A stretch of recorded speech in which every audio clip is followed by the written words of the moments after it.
Olá, eu sou o professor Rogério e nós vamos dar continuidade aqui ao conteúdo sobre as colonizações, né, da América. Na última aula nós trabalhamos sobre a colonização espanhola, como é que foi a relação entre os conquistadores e os povos que viviam aqui, a introdução do trabalho, né, a partir da mita, da encomenda, as relações entre nativos, europeus e africanos, como é que isso foi se estabelecendo com o passar do tempo e como isso vai ser uma marca, né, dessa colonização.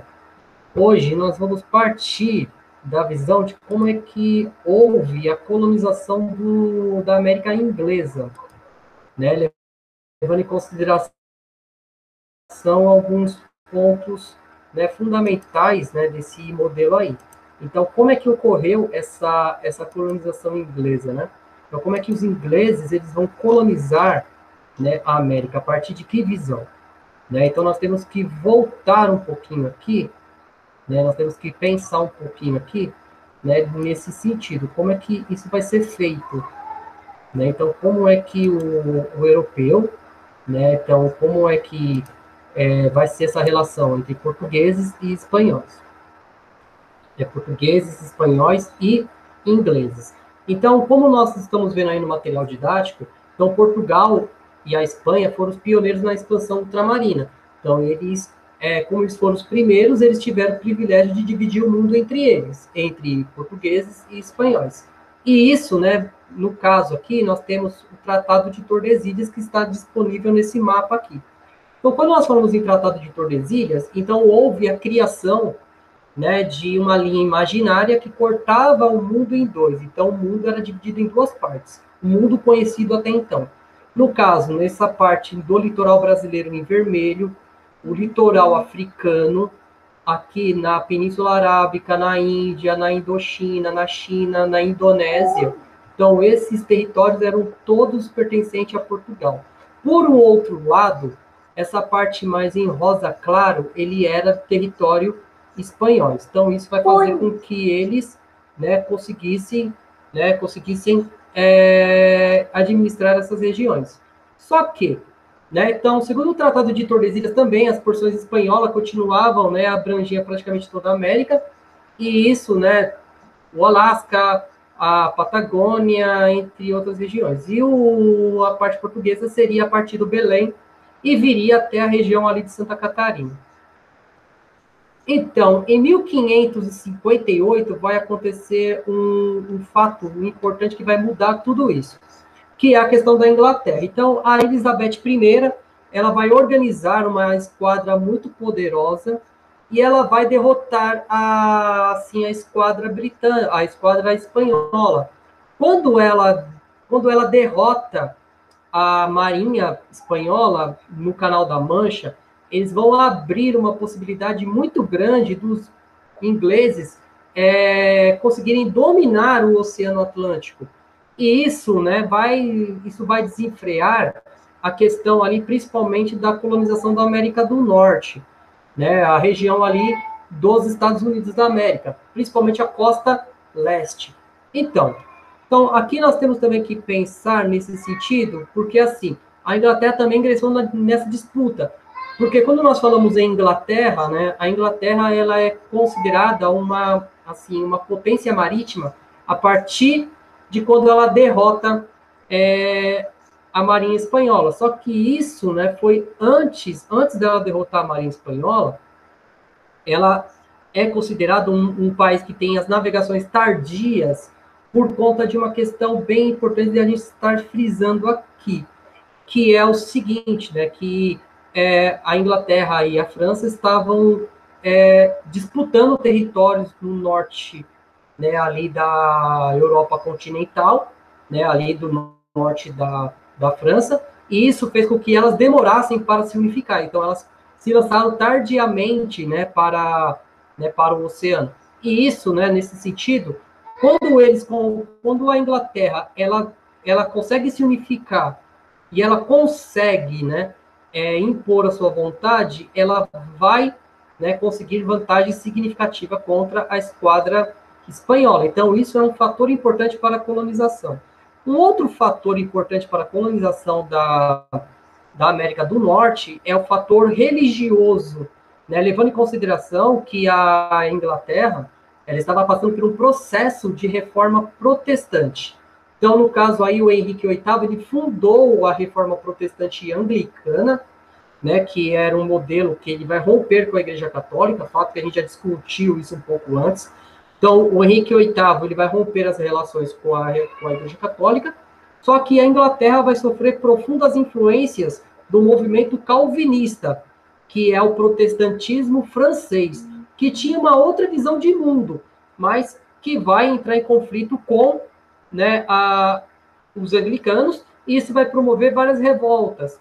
E aqueles que saíram perdedores desse conflito vão ser obrigados a irem para um outro país, no caso, né, migrando para a América do Norte, né, principalmente os primeiros colonos, né, no caso aí, né, do Walter, né, Heiligen, que ele vai impor, essa mudança desse território.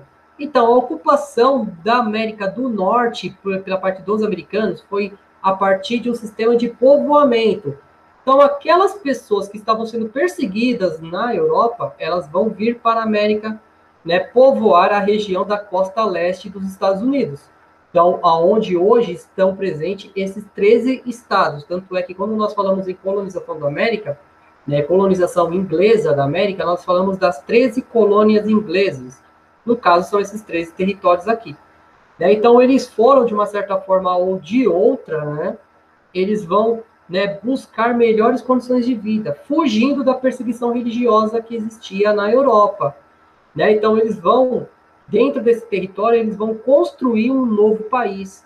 Né? Eles vão, né, construir novas cidades, eles vão construir elementos para a produção e para a questão voltada, né, para uma modernização dessa sociedade, que estava buscando novas oportunidades, tanto é que aqui a terra da liberdade e das oportunidades.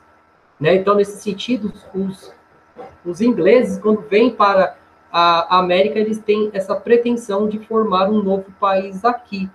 Né? Então, eles vão, de uma certa forma ou de outra, ter esse protagonismo. Né? Então, é importante a gente frisar isso aí, que eu acho fundamental para nós entendermos a história dos Estados Unidos. Mas, para entender melhor a história dos Estados Unidos, nós temos também que perceber o seguinte, ela foi dividida em dois grupos, né? Dois grupos de colônias. As colônias do centro-norte e as colônias do centro-sul. Não, as colônias do sul dos Estados Unidos.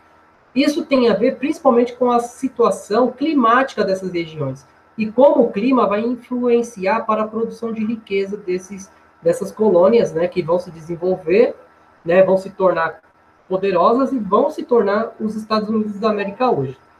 Então, vamos falar um pouquinho aqui das colônias do centro-norte.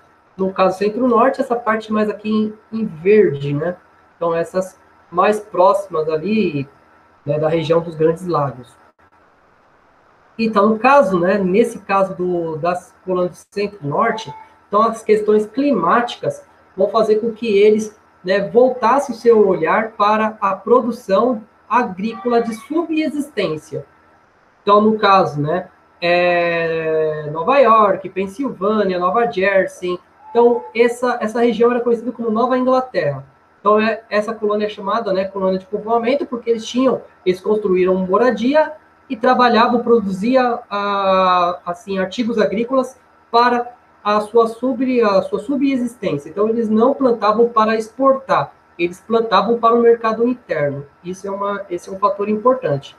Então, nesse sentido aqui também, que nós devemos entender que na região não tinha vestígios de metais preciosos. Então, eles não tinham riquezas minerais para poder, né, também usar essa questão da mineração para buscar recursos. Bem, então, a ocupação dessas terras eram por grupos familiares, né, então, de pequenas propriedades, né, e essas pequenas propriedades, eles vão trabalhar a questão da subsistência, e isso vai fazer com que eles voltem para o seu mercado. Mas, para exportação, no primeiro momento, existia o comércio de pele e a pesca. Bem, então, no caso, os colonos nortistas que eles estão falando aí, então, a atividade manufatureira, a questão da indústria, da produção comercial vai ficar cada vez mais acirrada, e eles vão, né, ter um tipo de comércio que é muito importante da gente frisar, que vai dar recursos para que ele se desenvolva cada vez mais, que é o famoso comércio triangular.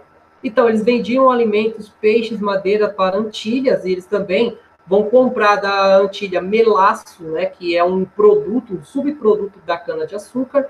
Esse melaço, ele vai transformá-lo em rum, que é um tipo de bebida, né, que vai ser trocado na África pelos escravos.